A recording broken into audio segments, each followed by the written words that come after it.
നിങ്ങളെ വെച്ച് cinema cinema ഞങ്ങൾ മുമ്പ് ചെയ്യുന്നുണ്ട്. നിങ്ങൾക്ക് ആർക്കെങ്കിലും നായിക വേണമെങ്കിൽ വിളിക്കാം. ഈ സിനിമ ഒരാള് വേണമെന്നുള്ളത് വേണമെങ്കിൽ അല്ല ഞാൻ വരാം. ഞാൻ അല്ല നന്നായി pack ചെയ്യും. സുജിത്തിന്റെ കൂടെ വേണമെങ്കിൽ പോയി. അത് ശരി, അവിടെ ഫില്ല. പണ്ട് പോലെ എഴുത്ത് ഭയങ്കര ഒരു ഇതായിരുന്നു. പാട്ട് എഴുത്ത്, സ്ക്രിപ്റ്റ് എഴുതുന്നത്, ഒരുപാട് ഷോർട്ട് ഫിലിം. ആധാരം എടുത്തിട്ടാണ് പോയത്. പക്ഷെ അവിടെ കൗണ്ടർ വേണ്ടായിരുന്നു. നിങ്ങൾ ലവ് മാരേജ് ആണോ? അത് ഞങ്ങൾ ആ നീ ആരുടെ കാര്യമാണ് ചോദിക്കുന്നത്? ചേട്ടാ ഞാൻ ചേട്ടന്റെ മുഖത്തേക്ക് നോക്കിയിട്ടില്ല. റിയൽ ആൻഡ് റിയൽ ഞാൻ എന്താ മേടിച്ചാലും പരിപാടി ഷെയർ ചെയ്യും. എന്തിനാ ഒരു ലോട്ടറി 200 രൂപ കിട്ടിയാൽ പോലും ഞങ്ങളത് ഷെയർ ചെയ്യും. 25,000 രൂപ അടിച്ചപ്പോ നീ എന്തായിരുന്നു അത് പറയായിരുന്നു? 25,000 രൂപ 500 രൂപ അടിച്ചപ്പോ അത് പറഞ്ഞു. 25,000 രൂപ അടിച്ചപ്പോ അത് മിണ്ടിയില്ല. പുഴുക്കാട് നിർത്തിയതല്ല ഇവിടുത്തെ വിഷയം. നമ്മളെ കാര്യങ്ങൾ ഉപയോഗിക്കാൻ പിഴിഞ്ഞ് എടുത്ത് കുടഞ്ഞ് നനഞ്ഞ ഡ്രസ്സോടാണ് ഞാൻ ബസ്സിൽ കയറി തിരുവനന്തപുരം പോകുന്നത്.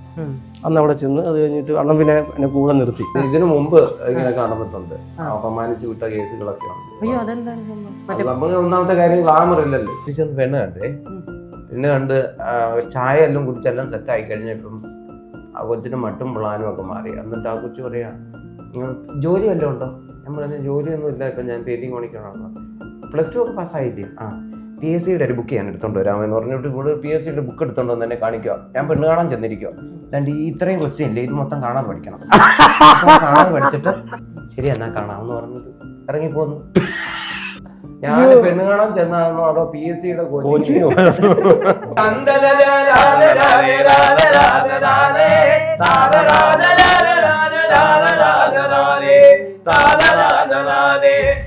രാജേഷേട്ടാ, രാജേഷേട്ടന് ഇപ്പൊ ഇവര് പറഞ്ഞിട്ട് നല്ല എക്സ്പീരിയൻസ് ഉണ്ടെന്ന്. രാജേഷേട്ടന് ഇതിനകത്തേക്ക് വന്നത് എങ്ങനെയാണ്?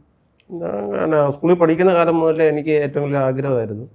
അന്ന് എനിക്ക് ഒരു കാര്യം പറയാം. ഇതിനകത്ത് കയറി പിന്നെ എനിക്ക് ഒരു സിനിമയിൽ ഞാനൊരു ചെറിയ വേഷം, ഇന്നസെന്റ്, അൽതാഫ് സലീമിന്റെ ഇന്നസെന്റ് എന്ന പടത്തില് ചെറിയൊരു വേഷം എനിക്ക് ഒരു ഭാഗ്യം കിട്ടി. അതുപോലെ തന്നെ സുജിത്ത് സിനിമ കയറി. സുജിത്ത് ആ പടത്തിന്റെ കഴിഞ്ഞ ദിവസം സ്റ്റാർട്ട് ചെയ്തു. ഞാൻ സ്റ്റാർട്ട് ചെയ്തു.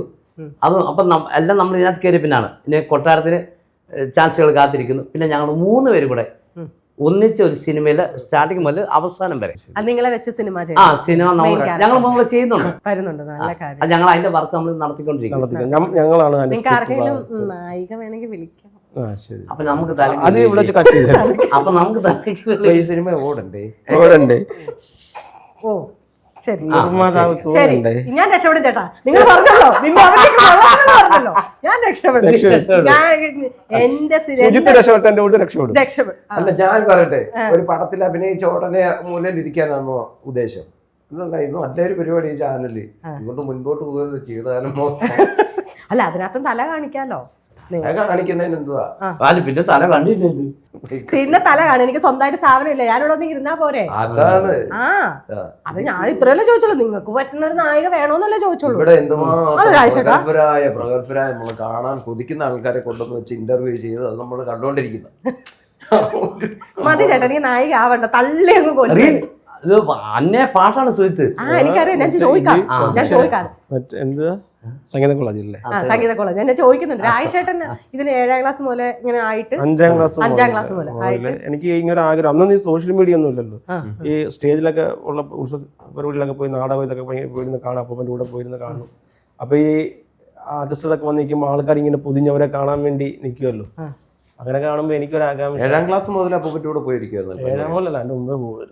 അല്ല, അപ്പൂപ്പൻ 7ാം ക്ലാസ്സിൽ പഠിക്കുമ്പോഴല്ലടാ ഇവൻ. ഞാൻ 7ാം ക്ലാസ്സിൽ പഠിക്കുമ്പോ, അല്ല 7ാം ക്ലാസ്സിൽ പോകുമ്പോ പോലെ എന്റെ 7അല്ല 5ാം ക്ലാസ് മുതൽ 4ാം ക്ലാസ് മുതലായിരുന്നു. അപ്പൊ അങ്ങനെ ആഗ്രഹം നമുക്ക് ഉണ്ടായിരുന്നുണ്ട്. അപ്പൊ അച്ഛന് നമ്മളെ ഓരോടത്ത് പഠിപ്പിച്ചു വിടണം എന്നുള്ള ആഗ്രഹമായിരുന്നു. 2 ട്യൂഷനൊക്കെ തന്ന് നമ്മൾ 8ാം ക്ലാസ് വരെ പഠിക്കാൻ മിടുക്കനായിരുന്നു.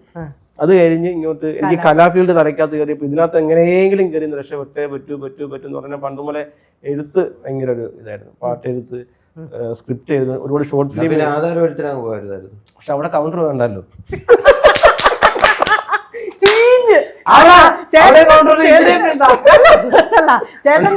ചേട്ടന്റെ കോമഡി കറക്റ്റ് ആയിരുന്നു. പക്ഷെ ചേട്ടൻ ചീച്ച് കളഞ്ഞു. നല്ല കൗണ്ടറായിരുന്നു. പണ്ട് തൊട്ടേ എനിക്ക് എഴുത്ത് ഭയങ്കര ഇഷ്ടമാണ്. ആധാരം എഴുത്തിന് പോകുന്നത്. അപ്പൊ അവിടെ കൗണ്ടർ വേണ്ടല്ലോ. പക്ഷെ ഇവിടെ കൗണ്ടർ വേണ്ട. അപ്പം അങ്ങനെ അതുകൊണ്ട് ഞാൻ ഒരുപാട് ഷോർട്ട് ഫിലിം ഒക്കെ എഴുതി കൊടുത്തിട്ടുണ്ട്. പിന്നെ ചാനലിൽ തന്നെ ഒരുപാട് സ്ക്രിപ്റ്റുകൾ എൻ്റെ എഴുതിയിട്ടുണ്ട്. ഞാൻ എഴുതി കൊടുത്ത സ്ക്രിപ്റ്റുകളൊക്കെ ഒരുപാട് വന്നിട്ടുണ്ട്. ഞാൻ പൈസ എഴുതി കൊടുക്കുമായിരുന്നു. പിന്നെ അങ്ങനെ അത് കഴിഞ്ഞിട്ട് ഇതിനകത്ത് വരാനുള്ള ഇതുകൊണ്ടാണ് നമ്മൾ എഴുത്തിലോട്ടൊക്കെ തിരിഞ്ഞത്. ഇത് എങ്ങനെയെങ്കിലും ഇതിനകത്ത് ഏതെങ്കിലും ഒരു ഫീൽഡിൽ കയറി പറ്റും. കോമഡിയെങ്കിൽ കോമഡി, പാട്ടെങ്കിൽ പാട്ട്, എഴുത്തെങ്കിൽ എഴുത്ത്. അല്ലേ? നാട്ടില് അവിടെ നമുക്കൊരു സത്യം പറഞ്ഞാൽ ഗുണം പിടിക്കണം, അതിനുള്ള ഓട്ടമായിരുന്നു. ഒരു കോളനിയാണ്, ലക്ഷംവീട് കോളനിയില്ല നമ്മൾ ജനിച്ച് വളർന്നൊക്കെ വന്നത്.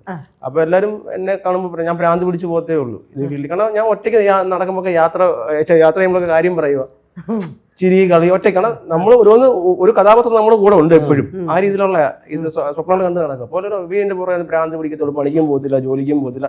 അച്ഛൻ തന്നെ പറയുന്നത് പണിക്കും പോകില്ല, ജോലിക്കും പോകത്തില്ല എന്നൊക്കെ പറഞ്ഞു. കാരണം ജോലി എവിടെ പോയി തന്നെ നമ്മുടെ ചിന്ത. അല്ല ചേട്ടാ, ഇതിപ്പം ഞാൻ ഇന്ററപ്റ്റ് ചെയ്യുന്നല്ല, ചേട്ടനോട് ഇപ്പം പറഞ്ഞില്ല, ചേട്ടൻ ഈ കലയ്ക്ക് വേണ്ടിയിട്ട് ജോലിക്ക് പോകാണ്ടിരിക്കുക, നമുക്ക് ജോലിക്ക് പോയാൽ നമുക്കത് ചെയ്യാൻ പറ്റത്തില്ല. പക്ഷെ അതേസമയം ഈ സമ്മർദ്ദമുണ്ട്, വീട് മാത്രമല്ല നമ്മുടെ കുടുംബം നോക്കണം. ഇതെങ്ങനെയാ ചേട്ടാ ഒരു സാധാരണക്കാരൻ കാരണം മറ്റുള്ളതിന് പ്രശ്നമില്ല. ഇപ്പൊ ചിലവരൊക്കെ എന്താ പറയാ, ഉള്ള ജോലി, നല്ല ജോലിയൊക്കെ റിസൈൻ ചെയ്ത് ഇങ്ങനെ എഴുതാൻ വേണ്ടി തന്നെ എടുക്കുന്നവരുണ്ട്. പക്ഷെ നമ്മളെപ്പോലുള്ള സാധാരണക്കാർക്ക് ജീവിക്കുന്നവരല്ലേ, അല്ല അന്നു കൊണ്ടുവന്ന് ജീവിക്കുന്നവരല്ലേ, രാവിലെ പണിക്ക് പോയിട്ട് അതിനുള്ള സാധനം മേടിച്ചിട്ട് അതിനുപരി ആഗ്രഹം കിടക്കുന്നു. മൂന്നാമത്തെ കാര്യം, നമ്മുടെ സംഭവം ഉണ്ട്, ഇത് എവിടെ കൊടുത്ത് കാശാക്കണമെന്ന് നമുക്ക് അറിയത്തില്ല. നമ്മളെ വിൽക്കുക എന്ന് പറയത്തില്ല. കലാഫിലിൽ അതാണ് നടന്നുകൊണ്ടിരിക്കുന്നത്. നമ്മളെ പ്രൊഡക്റ്റിനെ നമ്മൾ വിറ്റാണ് നമ്മൾ ജീവിക്കുന്നത്. പക്ഷെ ഇത് എങ്ങനെയാണെന്നൊന്നും നമുക്ക് അതിനെക്കുറിച്ചൊന്നും അറിയത്തില്ല. നേരത്തെ പറഞ്ഞോളൂ, നമ്മൾ അന്നു പോയി രാവിലെ പണിക്ക് പോകുന്നു, വൈകിട്ട് പിന്നെ അതിൻ്റെ ഇടയ്ക്ക് ഹോസ്പിറ്റൽ കേസ് വന്നു കഴിഞ്ഞാൽ പറയാൻ വേണ്ട, പൈസ ഒരു സാധാരണക്കാരുടെ ഒരു കല്യാണോ കാര്യങ്ങളോ അങ്ങനെയൊക്കെ വന്നു കഴിഞ്ഞാൽ. എൻ്റെ അച്ഛൻ റബ്ബർ ടാപ്പിംഗ് കാരനാണ്. അപ്പം നമ്മൾ അങ്ങനെ വളർന്നു വന്ന് പിന്നെ ഞാൻ കല്യാണം കഴിച്ച് കഴിഞ്ഞിട്ട് വൈഫിനൊന്നും പോകുന്നു നമ്മൾ വിടുന്ന ഇഷ്ടമല്ല. ഞാൻ റബ്ബർ ടാപ്പിങ്ങിന് പോകുമ്പോൾ ഓട്ടോ ഓടിക്കാൻ പോകുമായിരുന്നു, കിണർ ഒഴിക്കാൻ പോകും, നാട്ടിൽ ആക്രി പറക്കാൻ വരെ പോയിട്ടുണ്ട്, ഉള്ള കാര്യം പറയാമല്ലോ. അപ്പോൾ അങ്ങനെയുള്ള പല ജോലികളും നമ്മൾ ചെയ്ത് ഇങ്ങനെ വന്നിട്ടുണ്ട്. അതിൻ്റെ ഇടയ്ക്ക് നമ്മൾ സ്റ്റേജ് പരിപാടിക്ക് പോകുമ്പോഴാണ് പറഞ്ഞോടാ നീ പറഞ്ഞ അതിൻ്റെ ഇടയ്ക്ക് നമുക്കെന്ന് വെച്ചാൽ ഹോസ്പിറ്റൽ കേസ് അതൊക്കെ വന്നു കഴിഞ്ഞാൽ ഭയങ്കര പെട്ടും. സ്റ്റേജ് പരിപാടിക്കൊക്കെ പോകും. ചിലവർ എന്നെ വിളിച്ചിട്ട് ഞങ്ങൾ തട്ടിക്കൂട്ട്, അന്നൊന്നും വലിയ ഇതൊന്നും തട്ടിക്കൂട്ട് പരിപാടിക്കൊക്കെ കൂട്ടുകാരന്മാർ വിളിക്കണം, ഒരു പരിപാടി കൊണ്ട് വരുവാൻ ചോദിക്കും, 100 രൂപയുള്ളൂ, വണ്ടിക്കൂലി കിട്ടും, കാപ്പിയും മേടിച്ചു തരാമെന്ന് പറയും. നമ്മൾ ആ വേദി ആഗ്രഹിച്ച് നമ്മൾ ദൂരോട്ടൊക്കെ പോകും. പോയി കഴിഞ്ഞാൽ അവിടെ കാപ്പിയും കുടിച്ചിട്ട് തിരിച്ചു വരാൻ വണ്ടിക്കൂലി 100 രൂപയേ ഉള്ളൂ. അവിടെ ബസ് സ്റ്റാൻഡ്, പുനലൂർ ബസ് സ്റ്റാൻഡിൽ ഒരുപാട് വട്ടം ഞാൻ കിടന്നുറങ്ങിയിട്ടുണ്ട്. അവിടുന്ന് ഞാൻ അടുത്ത ബസ് കയറി വീട്ടിൽ വന്ന് ഓട്ടോക്കൂലിയും കൊടുത്ത് ഒരുപാട് പാലും മേടിച്ചിട്ട് വരുമ്പോൾ 100 രൂപയുടെ പരിപാടി കഴിയും. 3 ദിവസം പണിക്ക് പോകത്തില്ല, ഉറക്കക്ഷീണം കിടന്ന് ഇങ്ങനെ നടക്കും. അതാകുമ്പോൾ പണിക്ക് പോകാൻ നിൽക്കുമ്പോഴത്തേന് വീട്ടിലും പ്രശ്നമാണ്. വീട്ടിൽ വന്ന വൈഫ് കുഴപ്പമില്ലായിരുന്നു, അമ്മയും വൈഫൊക്കെ നല്ല സപ്പോർട്ടായിരുന്നു. അല്ല ഞാൻ പറയാം, ഇവന്റെ മനസ്സിൽ അന്ന് കടന്നത്, എടാ എന്റെ സാധനം ഇരിപ്പുണ്ട്, അത് വേണ്ട എനിക്ക് അറിയത്തില്ലായിരുന്നു. പക്ഷെ അത് ആത്മവിശ്വാസം. പിന്നെ ഞാൻ അഞ്ചൻ മുതൽ എന്ന് പറഞ്ഞാൽ നമ്മുടെ ആർട്ടിസ്റ്റുമായിട്ട് എനിക്ക് ഞങ്ങളുടെ സുഹൃത്ത് ബന്ധമായിരുന്നു. പുള്ളിക്ക് ഇടയ്ക്ക് വെച്ച് ഏഷ്യാനെറ്റ് ഹോട്ടലിൽ വെച്ച് സുഖമല്ല വന്നപ്പോൾ കൂട്ടിക്കൊണ്ട് വരാൻ പോകുന്നത് ഞാനായിരുന്നു. അവിടെ വെച്ചാണ് ഞാൻ ശശാങ്കൻ മയ്യനാട് എന്ന് പറയുന്നത് ആ ചേട്ടനെ ശശാങ്കാണ് പരിചയപ്പെടുന്നത്. അങ്ങനെയാണ് ഒരു ദിവസം അണ്ണാൻ ഞങ്ങൾ സ്ക്രിപ്റ്റൊക്കെ എന്തോ പണിയെന്ന് ചോദിച്ചു. ഞാൻ പറഞ്ഞ ചെറിയ പരിപാടിക്കൊക്കെ പോകും, പിന്നെ എല്ലാ പണിക്കും പോകുന്നുണ്ടെന്നാന്ന് പറഞ്ഞു. അപ്പോൾ ഞാൻ എഴുത്തൊക്കെ ഉണ്ടെന്നാന്ന് പറഞ്ഞു. അപ്പോൾ അണ്ണൻ എൻ്റെ സ്ക്രിപ്റ്റ് എന്നിട്ട് പറഞ്ഞ് നോക്കാൻ പറഞ്ഞു. പിന്നെ അതെന്തെങ്കിലും കൗണ്ടർ ഉണ്ടെങ്കിൽ പറഞ്ഞു തരാൻ പറഞ്ഞു. ഞാൻ സ്ക്രിപ്റ്റ് വായിച്ചിട്ട് അണ്ണനൊരു 10 കൗണ്ടർ പറഞ്ഞു കൊടുത്തു. അണ്ണൻ അല്ലാതെ 4-5 കൗണ്ടർ എടുത്തു. രാവിലെ ഞാൻ ഇറങ്ങി വരാൻ തന്നെ എന്നോട് പറഞ്ഞു, നിന്നിലൊരു കലാകാരനുണ്ട്, കഴിവുണ്ട്, നശിപ്പിച്ച് കളയരുത്, ആർക്കെങ്കിലും അവസരം ചോദിച്ച് കയറി പറ്റിക്കണമെന്ന് പറഞ്ഞു. അപ്പം ഞാൻ അണ്ണനോട് തന്നെ തിരിച്ചുകൊണ്ട് അവസരം ചോദിച്ചു, എനിക്കൊരു അവസരം പറഞ്ഞ ആള് കൊള്ളാലോടാ, നമ്പർ വന്ന് നീ എന്നെ ഇന്ന് വിളിക്കണേന്ന് പറഞ്ഞു. അപ്പോൾ എല്ലാ ഷെഡ്യൂൾ എത്തുമ്പോഴും അവിടെ തുടങ്ങുമെന്ന് അറിയുമ്പോൾ അണ്ണനെ ഇങ്ങനെ വിളിച്ചുകൊണ്ടേയിരിക്കും. അങ്ങനെ ഒരു ദിവസം അണ്ണൻ പറഞ്ഞ് കയറി വരാൻ പറഞ്ഞു. അന്ന് എനിക്ക് ഇട്ടുകൊണ്ട് പോകാൻ ഡ്രസ്സ് പോലും ഇല്ല, ഞാൻ കഴിയിട്ടേക്ക് അന്ന് 2 ജോഡി, ഒരു പാൻറ്റും 2 ഷർട്ടും നമുക്ക് അടുത്ത വീട്ടിൽ നിന്നൊക്കെ ഒരു പണ്ടൊക്കെ ചെയ്തുകൊണ്ടിരിക്കുന്നത്.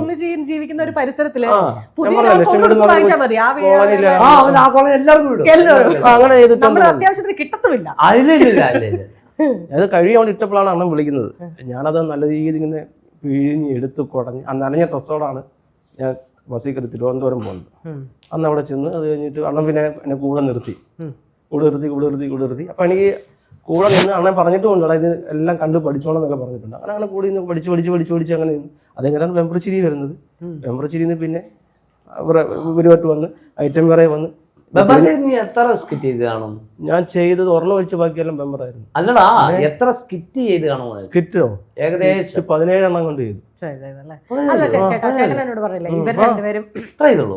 അത്ര ചെയ്തുള്ളൂ. ഇടയ്ക്ക് പിന്നെ ഞാൻ മധുവിന് പ്രശ്നം വന്നപ്പോൾ ഞാൻ തിരിച്ചിറങ്ങി പോകുന്നില്ലേ, ഒരു വിഷയം വന്നില്ലേ മധുവിന്റെ, അപ്പൊ ഞാൻ പോയില്ല. നിങ്ങൾ തർക്കിക്കണ്ട, ഇത് കഴിഞ്ഞിട്ട് തർക്കിക്കാം.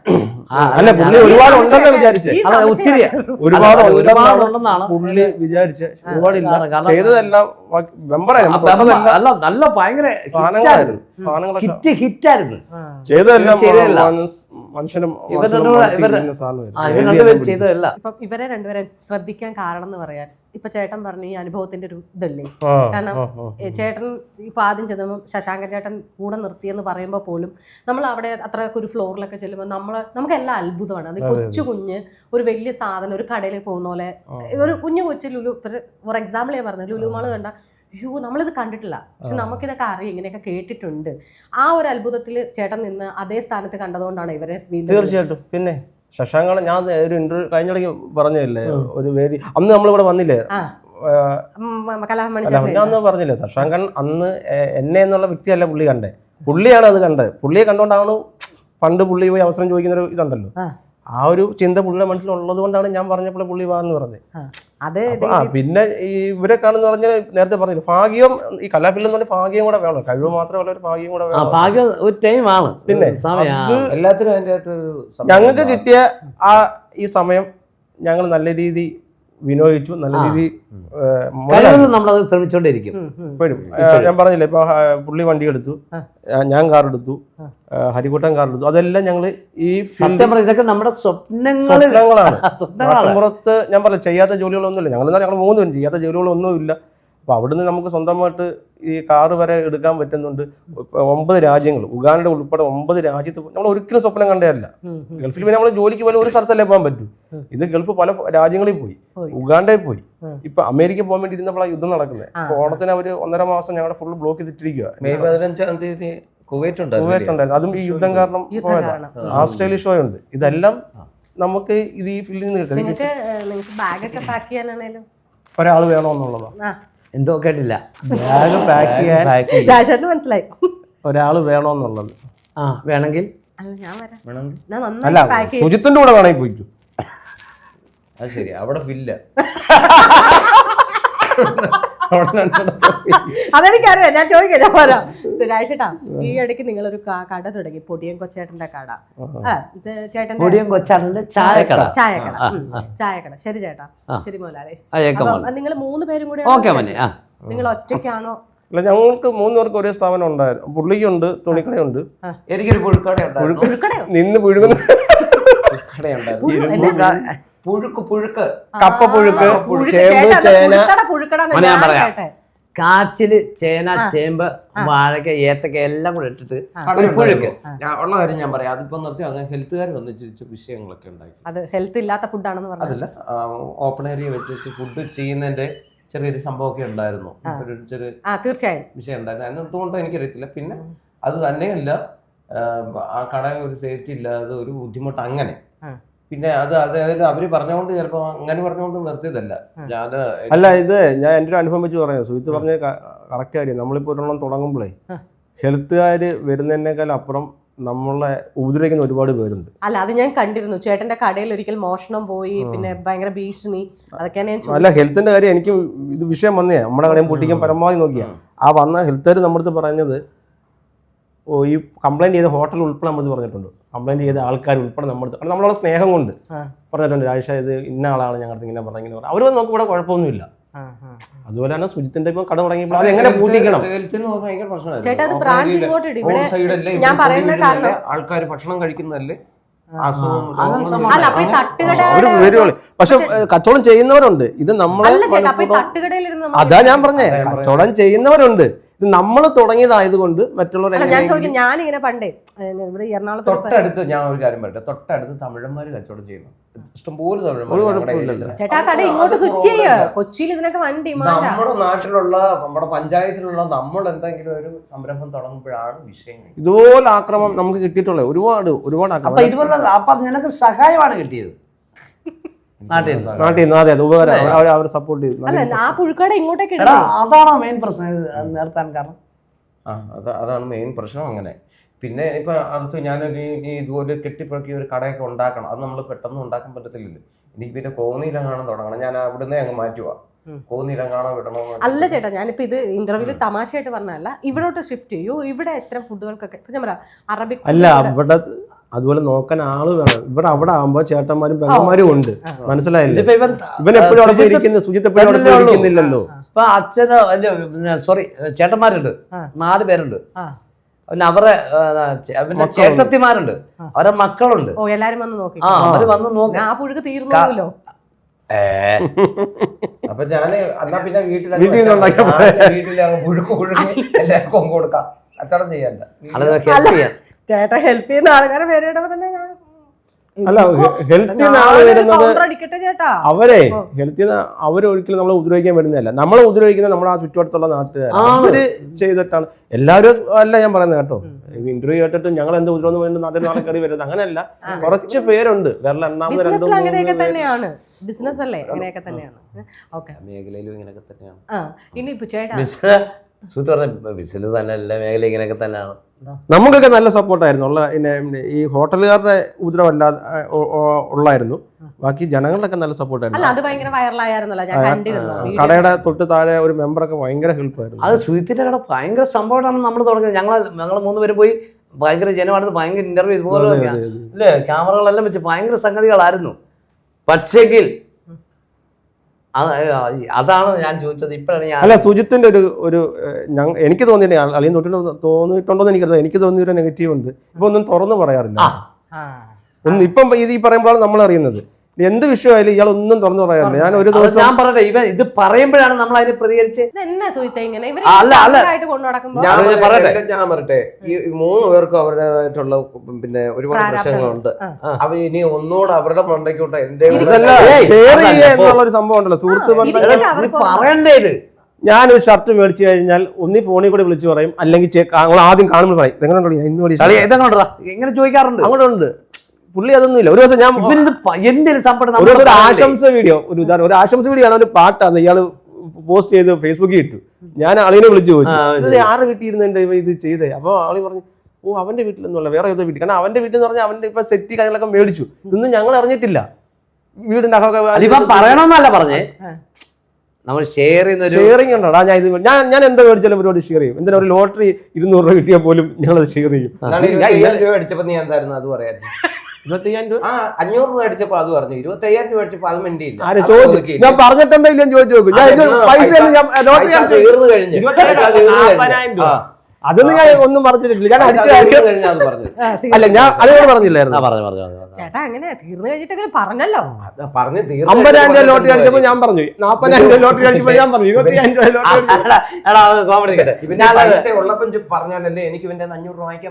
തൂങ്കാവിന്റെ പുഴുക്കടക്കി നിനക്ക് ഇത്രയും പാലിച്ചു ഞങ്ങളോട് പറഞ്ഞോ, ഇന്ന പോലാണ് ഇവിടെ വിഷയം നടക്കുന്നത്, ഇത് ഇന്ന പോലാണ്, ഞാൻ ഇത് മാറ്റാൻ പോവാണ് കാര്യം ചേട്ടാ എന്ന് ഞങ്ങളോട് നീ സംഭവം പറയുന്നേ. പറഞ്ഞു കഴിഞ്ഞാൽ നാളെ ഹെൽത്തിൽ ചെന്ന് പറഞ്ഞു ഞങ്ങളോട് പറയണം. അത് നേരല്ലേ, നമ്മള് പുഴുക്കാട് നിർത്തിയതല്ല ഇവിടുത്തെ വിഷയം. നമ്മളെ കാര്യങ്ങൾ ഉപയോഗിക്കാൻ കണ്ടോ വിഷയം ഒരു കാര്യം സുജിത്തിനോട് പറഞ്ഞു. നമ്മുടെ കടയില്ലേ, പത്തനാടത്തെ കട, അത് പൂട്ടിക്കാൻ പല വഴി കൂടെ പല രീതിയിൽ കൂടെ ആൾക്കാർ പല ശ്രമിച്ചിട്ടുണ്ട്. അവിടുന്ന് എല്ലാം തരണം ചെയ്താണ് ഇപ്പൊ നമ്മൾ പിടിച്ചു നിൽക്കുന്നത്. അത് നീ അത് എന്നോട് പറയുവാണെങ്കിൽ എനിക്ക് പറഞ്ഞു തരാം. ഞാൻ പറഞ്ഞേ നീ പറയുന്നില്ല. ഇപ്പൊ ഇവൻ പറഞ്ഞ ഇപ്പഴാണ് ഞാൻ അറിയുന്നത്. അതുപോട്ടെ,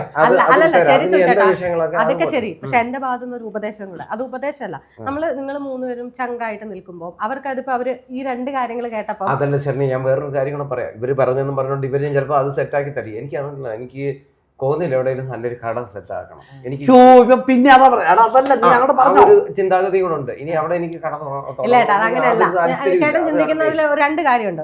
ഒരു കാര്യം, നിങ്ങൾ കുടുംബം ഉണ്ട്, നിങ്ങൾക്ക് കാര്യങ്ങൾ ചേട്ടാ മനസ്സിലായി. അല്ല അങ്ങനെയല്ല, രണ്ടാണ് നിങ്ങൾ 2 പേരും 2 സാധനം പറയുന്നത്. അത് ശരി ചേട്ടാ, ജസ്റ്റ് ഒന്ന് പറഞ്ഞുകൂടായിരുന്നോ? ഇതിപ്പോ നിങ്ങൾ ഈ 2 കാര്യം ഇവർ ഇവിടെ വെച്ചിട്ട് അറിയണം, അവർക്ക് അവരുടേതായ ഒരു ഫീലിംഗ്. ഞാൻ ഇതൊക്കെ പറഞ്ഞിട്ടില്ല. പറഞ്ഞിട്ടേ ഇല്ല. ഞാൻ പറഞ്ഞു എന്നോട് പറയില്ല. ഞാൻ പറയാം, ഇവൻ കറക്റ്റ് പറഞ്ഞ ഇതാണ്. മഴവെള്ളം കയറുകയാണ് അവിടെ. അത് ഞാൻ മഴവെള്ളം കയറുകയാണ് ഒന്നത്. അതാ മഴ പെയ്തപ്പോഴാ. പിന്നെ വെയിലോടെ കയറും അവിടെ. രണ്ടാമത്തെ കാര്യം പറഞ്ഞത് അവിടെ വെച്ച് നമ്മൾക്ക് ഈ ഭക്ഷണം ഇത് പാകം ചെയ്യാൻ പറ്റത്തില്ല, വീട്ടിൽ കൊണ്ടുപോകണം, അതിന് ആള് വേണം. ഓ അതാണ് ഫുഡ് പറഞ്ഞില്ല എന്നോട് കാരണം ഇതാണ് പറഞ്ഞത്. അപ്പൊ അവിടെ വെച്ച് ഈ പാത്രം എല്ലാം വെച്ച് പൂട്ടി വെക്കാനുള്ള സൗകര്യം അവിടെ ഇല്ല.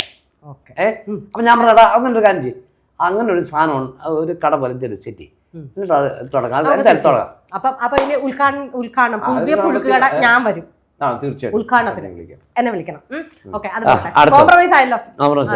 വിഷമമുണ്ട് കേട്ടോ, ഇല്ലാളം അവരുടെ ചങ്കില് വേദനയുണ്ട്. തീർച്ചയായും ഇപ്പഴാ പറഞ്ഞു വേദന ഉണ്ടാവും, അവർക്ക് വേദന ഉണ്ടാവും. ചേട്ടാ, നിങ്ങള് ലവ് മാരേജ് ആയിരുന്നു? നീ ആരുടെ കാര്യമാണ് ചോദിക്കുന്നത് ചേട്ടാ? ഞാൻ ചേട്ടന്റെ മുഖത്തേക്ക് നോക്കിയിട്ടില്ല. Real and real real and real ഞങ്ങൾ രണ്ടും കൂടോ? അതല്ലെന്ന് നിങ്ങളുടെ സജിത ചേച്ചി. അയ്യോ, സജിതൻ ഞാൻ കൂടോ? പിന്നെ ഞാൻ നിങ്ങൾ രണ്ടുപേരും കല്യാണം ഞാനുടെ കാര്യം ചോദിക്കുന്നത് ഒന്ന് വ്യക്തമാണ്. ഹരിച്ചേട്ടാ, ഹരിച്ചേട്ടന്റെ ഭാര്യയും ചേട്ടനെ സ്നേഹിച്ചാണോ കല്യാണം കഴിച്ചത്? ഇല്ല, അല്ല, അറേഞ്ച്. ഇപ്പോഴും സ്നേഹമില്ല. ഉണ്ട്. ഞാൻ എനിക്ക് വീട്ടിൽ പോകണം. അതെ അതെ, കൗമുദിയുടെ ഒരു പ്രോഗ്രാമിനകത്ത് മറ്റേ വിസിൽ മറ്റേ ഊതുന്ന കണ്ടായിരുന്നോ? എവിടെ പറയോ? ഊതുന്ന സമയത്ത് ഉപേക്ഷിച്ച് പോയവരൊക്കെ ഇത് കാണാറുണ്ടോ എന്ന് ചോദിച്ചപ്പോ ഊതാതെ ഉണ്ട് എന്ന് പറഞ്ഞൊരു വ്യക്തിയാണ്. അതുകൊണ്ടാണ് എന്റെ പൊന്നോ. അതുകൊണ്ടാണ്. അപ്പൊ മക്കൾ എത്ര പേര്? രണ്ടുപേര്. മക്കൾ രണ്ടുപേരും. മോള് ബാംഗ്ലൂർ പഠിക്കുന്നത്, റേഡിയോളജി പഠിക്കുന്നു. മോള് മകള്.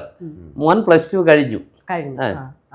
ഓക്കെ, രാജേട്ട സ്നേഹിച്ചെട്ടിയതാണ്. ഓ, ഞാൻ 8ാം ക്ലാസ്സിൽ പഠിച്ചോണ്ടിരുന്നപ്പോ പ്രണയിച്ച് ഭാര്യയല്ല അവളെ കെട്ടി ഭാര്യ. അല്ല, പറഞ്ഞ രസമുണ്ടല്ലോ. 8ാം ക്ലാസ് എന്നൊക്കെ പറയുമ്പോ 10-13. അതെ, തലക്ക് വെളിവില്ലല്ലോ ആർക്ക്? അല്ല, അല്ല ഇപ്പൊ ഇല്ല, അതിപ്പോഴില്ല. അടി അടി പറ. 8ാം ക്ലാസ്സിൽ പഠിച്ചപ്പോ പ്രണയിച്ചതാ. ചേട്ടൻ 8ാം ക്ലാസ്സിലായിരുന്നോ ചേച്ചി 8ാം ക്ലാസ്സിലായിരുന്നോ? ഞാൻ 8ാം ക്ലാസ്സിൽ. ചേച്ചിയോ? 5ാം ക്ലാസ്സിലോ? അല്ല, മൊത്തം 8ന്റെ പണിയാണ്.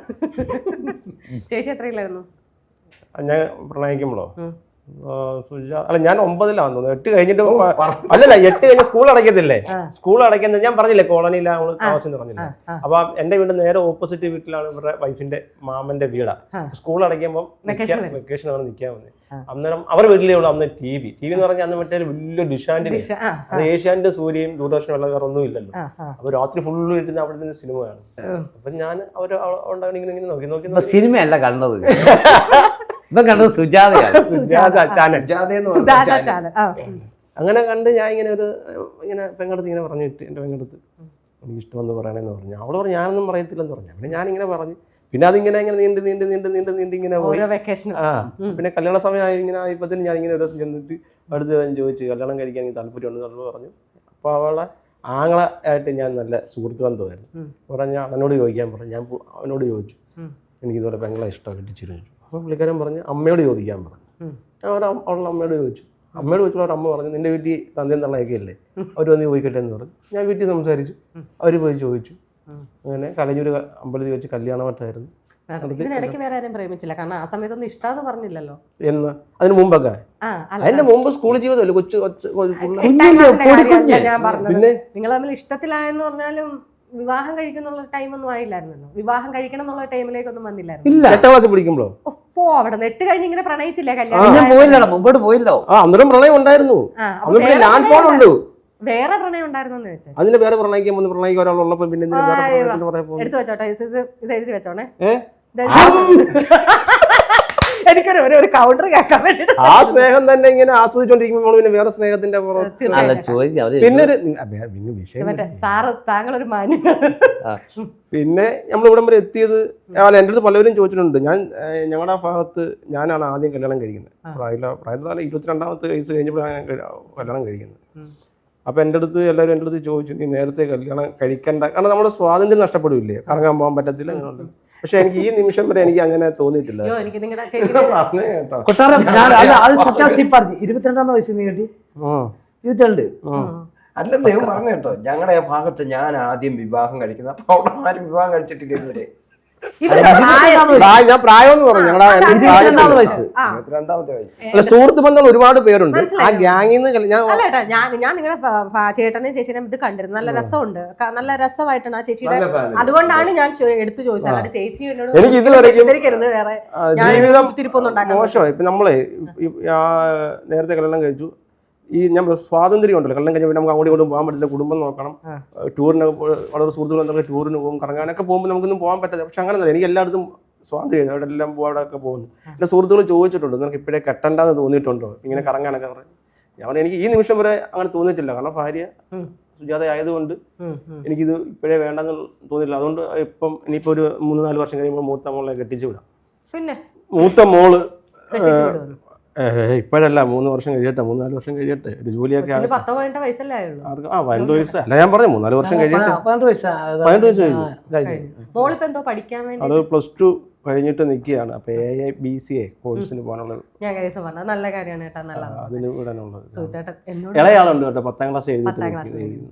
സുഹൃത്തേട്ടനോ നീ എന്നോട് മാത്രം ഒന്നും ചോദിക്കരുത്. ഇല്ല ഏട്ടാ സുഹൃത്തേട്ടാ പറ. അല്ല കല്യാണം കഴിഞ്ഞ അതെല്ലാവർക്കും അറിയാവുന്നല്ലേ, കല്യാണം കഴിഞ്ഞ അവന്റെ കല്യാണം കഴിഞ്ഞ എല്ലാവരും ഇപ്പൊ സ്നേഹിച്ച കൊച്ചിന്റെ കല്യാണം കഴിഞ്ഞാന്ന് എല്ലാവർക്കും അറിയാലോ. സുഹൃത്തേട്ടൻ കല്യാണം കഴിച്ചിട്ടില്ല. ഇല്ല. എത്ര വയസ്സുണ്ട് ഇപ്പൊ? വയസ്സൊക്കെ അങ്ങനെ അല്ല പറയാം. മാട്രിമോണിയിൽ ഇടാൻ ഇതൊരു മാട്രിമോണി ആയിട്ടാണ്. എന്റെ പ്രായമാണ്. അല്ല വയസ്സ് അങ്ങനെ പറഞ്ഞിട്ട് കാര്യമൊന്നുമില്ല. എന്തായാലും ചേട്ടൻ നിരാശയാണോ? പിന്നെ കേട്ടില്ല എന്നോട് കൂടെ എന്നേട്ടാ ഞാൻ എന്റെ പ്രായം എന്ന് പറഞ്ഞപ്പോൾ എന്റെ കുഞ്ഞിന്റെ പ്രായമുള്ളവന്. ആ ഒരു പ്രണയ നൈരാശ്യമാണോ അതോ ഈ പ്രാരാബ്ദവും? പ്രണയ നൈരാശ്യമൊന്നുമില്ല. എനിക്ക് എന്തോ പ്രണയങ്ങളൊക്കെ ഉണ്ടായിരുന്നു. പറഞ്ഞല്ലോ പ്രണയങ്ങൾ. നൈരാശ്യം വേറെ പ്രണയങ്ങളൊക്കെ ഉണ്ട്. പ്രണയങ്ങളില്ലാത്ത ആൾക്കാരില്ലല്ലോ. ഇപ്പോഴും പ്രണയിക്കില്ല.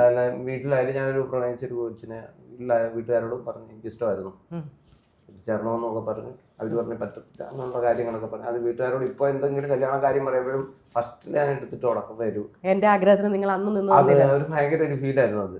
കാരണം അത് കഴിഞ്ഞിട്ട് ആ കൊച്ചിനെ അവരുടെ വീട്ടുകാർക്കെല്ലാം സന്തോഷമായിരുന്നു, സ്നേഹമായിരുന്നു. വീട്ടുകാരുടെ ഒരു ചെറിയ വാശി പിടുത്തം അത് എന്നെയും എല്ലാം പിടിച്ചൊളിച്ചു. അത് നിനക്ക് അന്ന് വർക്കില്ലാത്തതുകൊണ്ടായിരുന്നോ അതോ എനിക്ക് പണിയും കാര്യങ്ങളൊക്കെ ഉണ്ടെന്ന് അവർ വീട്ടുകാരുടെ നമ്മൾ അറിയുന്ന ഏകദേശം അടുത്ത സമയപ്രദേശമാണ്. അവർ പറഞ്ഞ് വേണ്ട അങ്ങനെ ഇങ്ങനെയാണെന്ന്. ഈ ഇളയ മക്കളാകുമ്പം വീട്ടുകാർക്കൊക്കെ ഒരു ധാരണയുണ്ടല്ലോ. അതാണ്ട് മൂത്ത സഹോദരങ്ങളായാലും അവരുടെ ആയാലും ഒരു ചിന്താഗതി ആയാലും നല്ല രീതിയിൽ വരണമെന്നൊക്കെ ആയിട്ടുള്ള ഒരു ചിന്താഗതിയാണ്. എന്തായാലും അത് നമ്മുടെ മനസ്സിലൊരു വേദനയല്ലേ. ഒരു ഇതായിട്ട് ആ പെണ്ണിപ്പോ സന്തോഷത്തോടെ ജീവിക്കുന്നു. സന്തോഷം. അയ്യോ അതറിഞ്ഞ രക്ഷപ്പെട്ടല്ലോ. പക്ഷെ സാരമില്ല സുഹൃത്തേട്ടൻ ഇപ്പം വിവാഹ ജീവിതം വേണം എന്ന് ആഗ്രഹിക്കുന്ന ഇപ്പൊ ഒരുപാട് ആലോചനകളൊക്കെ വരുന്നുണ്ട്. അങ്ങനെയാണല്ലോ ഈ പോലീസ്. ഞാൻ ഇന്റർവ്യൂവിൽ ഒരു സത്യാവസ്ഥ പറയട്ടെ. എന്നോട് ഇപ്പോഴും പറയരുത്, എൻ്റെ വീട്ടിൽ ചെല്ലുമ്പോഴും നാട്ടിൽ ചെല്ലുമ്പോഴും എവിടെ ഇറങ്ങിയാലും മറ്റേ സുജിത്തേട്ടൻ്റെ കല്യാണമൊക്കെ ആയോ എന്ന് ചോദിക്കുമ്പോൾ ഞാൻ പറഞ്ഞു അത് അവൻ്റെ പേഴ്സണൽ കാര്യം, അത് അവനോട് നേരിട്ട് ചോദിച്ചോളാൻ പറയും. കാരണം ഇവർ നമ്മളോട് പറയാറില്ല എന്താണ് ഇപ്പോഴത്തെ അവസ്ഥ. അല്ല പോളിഷ് ചേട്ടന് അത് വളരെ ഞാൻ ഉള്ള കാര്യം പറഞ്ഞു. എന്നോട് ഇപ്പോഴും നമ്മുടെ വീട്ടിൽ ചെല്ലുമ്പോൾ നമ്മളിപ്പോഴും കാണുന്ന നിങ്ങളുടെയൊക്കെ നാട്ടിലും ഇല്ലേ പെൺപിള്ളേര്? ഇപ്പൊ സുഹിത്തേട്ടനാണ് ഞാൻ പറഞ്ഞ സംഭവം മനസ്സിലായോ? എന്നോട് ചോദിക്കുമ്പോൾ അത് ഇന്നതൊരു വ്യക്തമായിട്ടൊരു മറുപടി കൊടുക്കണമെങ്കിൽ അവര് എന്നോട് പറയണം, അരിച്ചേട്ടാ ഇന്നവനാണ്, ഞാനൊരു പെണ്ണ് കണ്ടു, അല്ലെങ്കിൽ ഒരു കല്യാണമായി, അല്ലെങ്കിൽ കല്യാണമായി പറഞ്ഞിട്ട് മനസ്സിലായി. ഞാൻ നാളിലെ പെണ്ണ് കാണാൻ പോയപ്പോ നിങ്ങളോട് പറഞ്ഞില്ലേ ഞാൻ ഇന്നത്തെ ഇപ്പോഴത്തെ അവസ്ഥ ഇപ്പൊ എന്നോട് ചോദിക്കാണ്. എന്നോട് ചോദിക്കുമ്പോ സുഹൃത്തിയുടെ കല്യാണം എന്തായി എന്ന് ചോദിക്കും. അല്ല സുഹൃത്തേട്ട പിന്നീട് പെണ്ണ് കണ്ടിട്ട് ഒരുപാട് സ്ഥലത്ത് പോയിട്ട് ജോലി കൊണ്ട് തന്നെ അല്ലേ? അത് ഇതിനു മുമ്പ്, ഇപ്പോഴൊന്നും അല്ല, ഇതിനു മുമ്പ് ഇങ്ങനെ കാണുന്നിട്ടുണ്ട്. അപമാനിച്ചു വിട്ട കേസുകളൊക്കെ ഉണ്ട്. അയ്യോ അതെന്താണ് സംഭവം? നമുക്ക് ഒന്നാമത്തെ കാര്യം ഗ്ലാമർ ഇല്ലല്ലോ, ഇങ്ങനെ കറുത്ത് വിളച്ചിരിക്കുന്നോണ്ട് അതൊരു. പിന്നെ വേറൊരു കാര്യം സാമ്പത്തികം ഇല്ല, പെയിന്റിങ് പണി നടക്കുന്നു, അതുകൊണ്ടൊക്കെ. ഇന്ന് ബലോന് നാളെ അവൻ ബോലോറോ എടുക്കാതിരിക്കുക, സാമ്പത്തികം ഇല്ല. ഇപ്പോഴത്തെ കാര്യമല്ല, ഇപ്പോഴത്തെ ഞാൻ ഇഷ്ടംപോലെ സത്യം പറയാം. ഞാൻ ഇഷ്ടംപോലെ ഞാൻ ഒരു വീട്ടിൽ ചെന്ന് പെണ്ണ് കണ്ടേ. പെണ്ണ് കണ്ട് ചായ എല്ലാം കുടിച്ചെല്ലാം സെറ്റായി കഴിഞ്ഞപ്പം ആ കൊച്ചിന് മട്ടും പ്ലാനും ഒക്കെ മാറി. എന്നിട്ട് ആ കൊച്ചു പറയാ ജോലി വല്ലതും ഉണ്ടോ? ഞാൻ പറഞ്ഞ ജോലിയൊന്നും ഇല്ല, ഇപ്പം ഞാൻ പെയിന്റിങ് പണിക്കണം. +2 ഒക്കെ പാസ്സായില്ലേ? PSC ഒരു ബുക്ക് ചെയ്യാൻ എടുത്തോണ്ട് വരാമെന്ന് പറഞ്ഞിട്ട് ഇവിടെ PSC ബുക്ക് എടുത്തോണ്ട് വന്ന് എന്നെ കാണിക്കുക. ഞാൻ പെണ്ണ് കാണാൻ ചെന്നിരിക്കുക. രണ്ട് ഇത്രയും ക്വസ്റ്റ്യൻ ഇല്ല, ഇത് മൊത്തം കാണാൻ പഠിക്കണം.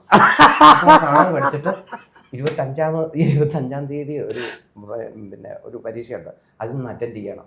ശരി എന്നാ കാണാമെന്ന് പറഞ്ഞത് ഇറങ്ങിപ്പോന്നു. ഞാൻ പെണ്ണ് കാണാൻ ചെന്നാണെന്നോ അതോ PSC കോച്ചിങ് അങ്ങനെയുള്ള സംഭവം അവര് വിളിച്ചിട്ടേ ഇല്ല. പിന്നെ അവിടെ ചെന്ന് പെണ്ണ് കണ്ടപ്പോ അച്ഛനൊക്കെ ഭയങ്കര ഇഷ്ടമായിരുന്നു, കൊച്ചിന് വലിയ താല്പര്യം ഇല്ല. അവര് പറഞ്ഞ ചെറുക്കന് ഇഷ്ടപ്പെട്ടില്ല, ഗ്ലാമർ ഒന്നും ഇല്ല, അതാണ് മെയിൻ പറയുന്നത്. ഇല്ല എന്ന് പറഞ്ഞു. പിന്നെ വേറൊരു കാര്യം, പെണ്ണുങ്ങൾക്ക് പറയാനുള്ള ജോലി ഇല്ലെന്നുള്ളത്, അതുമില്ല. ആ കൊച്ചൊരു ടൈല് പണിക്കാരുടെ കൂടെ ഒളിച്ചോടി പോയി 2 പിള്ളേരൊക്കെ ആയി. ഇപ്പൊ അവൻ കളഞ്ഞ് ഇപ്പം സെറ്റായിട്ട് നിൽക്കുന്നു. അത് ഞാൻ ഈ ഇടയ്ക്ക് അറിഞ്ഞു. അപ്പൊ ഇപ്പോഴത്തെ അവസ്ഥ ഒന്നറിയണമല്ലോ. ഇപ്പോഴത്തെ അവസ്ഥ ടൈൽസ് പണിക്കാരൻ പോയി, അവള് ഇവനെ വിളിച്ചോണ്ടിരിക്കുന്നു. അല്ല, അവൻ വിളിച്ചൊന്നുമില്ല. നമ്മളത് പറയാത്ത കാര്യം കൈ നീട്ട് പറഞ്ഞ അത് കഴിഞ്ഞിട്ട് അപകർഷണബോധത്തിൻ്റെ ഒരു കാലഘട്ടം കഴിഞ്ഞു. കാരണം ഇപ്പോൾ എല്ലാവരും ഈ സോഷ്യൽ മീഡിയയിൽ അത്രയും നല്ല ആക്റ്റീവായിട്ടും പിന്നെ കറുപ്പ് വെളുപ്പ് എന്നൊക്കെ ഒരു കാലത്ത് നമ്മുടെയൊക്കെ ചെറുതിൽ നമ്മളിത് ഒരുപാട് കേട്ട് നമ്മളൊക്കെ ഒത്തിരി അടിയിലേക്ക് പോയത്. അത് നമ്മുടെ കഴിവ് മാത്രമേ കയ്യിലുള്ളൂ. പക്ഷെ ഇത് പ്രസന്റ് ചെയ്യാൻ പോലും നമുക്കൊന്നും അറിയാൻ മേലാത്തൊരു സാഹചര്യമുണ്ട്. നമ്മളിതാണ് കളിയാക്കലുകളാണ് മുന്നോട്ട് നയിച്ചിട്ടുള്ളത്. പല്ല് ഓങ്ങിയത്, എൻ്റെ പല്ല്, എൻ്റെ മോണൊക്കെ പറഞ്ഞാൽ എന്നെ കളിയൊക്കെ കൊന്നിട്ടുണ്ട്. പക്ഷേ ഞാൻ +2 വരെ ഒരു ഫോട്ടോയ്ക്ക് പോലും നിൽക്കത്തില്ല. ഫോട്ടോയ്ക്ക് സ്കൂൾ ഫോട്ടോ നിൽക്കുമ്പോൾ പോലും കൈപൊക്കെ കാണിക്കും. കാരണം നമ്മളവിടെ ഉണ്ടെന്ന് തെളിയിക്കാൻ വേറെ ഒന്നും ഇല്ല.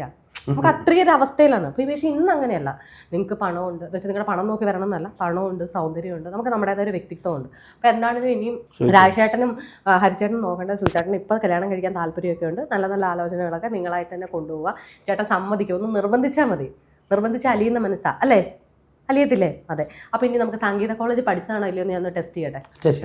ഒരു പാട്ട് പഠിക്കും. മനസ്സിൻ മണിച്ചിനിൽ ബാക്കി വരുന്നു. പനിനീർത്തുള്ളിപ്പോ വേറുതെ പെയ്തൊന്നിറയും രാത്രി മഴയാ ഓർമ്മകൾ മനസ്സിൻ മണിച്ചിനിൽ.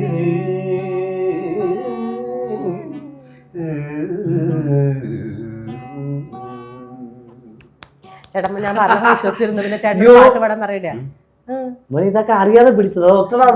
ഇത് എന്റെ സ്വന്തം ഗിറ്റാറാണ്, ഞാൻ പുതുതായിട്ട് വാങ്ങിച്ചതാണ്. അത് കണ്ടപ്പോ അത് പാടണം എന്നുള്ള ആഗ്രഹം. ഇനി വേറൊരു പാട്ട് പഠിക്കാം. വന്നെത്തി നോക്കിയ വസന്ത പഞ്ചമി പെണ്ണിൻ വളകിലൂക്കം കേട്ടു കോരി തരിച്ചു നിന്നു തെന്നൽ തരിച്ചു നിന്നു. വിരൽ ഞൊടിച്ചു വിളിച്ച നേരം വിരൽ കടിച്ചവളരികിൽ വന്നു വിധുവതയായി വിവശയായവൾ ഒരുങ്ങി നിന്നു നാളം കൊടുങ്ങി നിന്നു. വാഗപ്പൂമരം ചൂടും പാരിളം പൂങ്കുലയ്ക്കുള്ളിൽ വാടകയ്ക്കൊരു എടുത്തു വടക്കൻ തെന്നൽ പണ്ടൊരു വടക്കൻ തെന്നൽ. നിങ്ങൾ നന്നായിട്ട് പാടി, ഞാൻ അതിനകത്ത് കൊളപാട്ട് പാടിയിട്ടുണ്ട്. നാട്ടം ഉണ്ടായിരുന്നു. നമുക്ക് നൈസായിട്ട് നാടപാട്ട് പാടിയല്ലോ. തന്നനേ നാനനേ നാനനാനനാനേ നാനനാനനാനേ തന്നനേ നാനനേ നാനനാനനാനേ നാനനാനനാനേ. കൊച്ചു കുഞ്ഞിന്റെ അച്ഛനൊരു കച്ച വാങ്ങാൻ പോയി കൊച്ചിയിലെ കൊച്ചലയിൽ തോണി മുങ്ങിപ്പോയി കാത്തിരുന്ന ചെമ്പരന്ന് റാഞ്ചിക്കൊണ്ടുപോയി തെക്കൊരു തൈമരത്തിൽ കൊണ്ടുവന്നു വെച്ചേ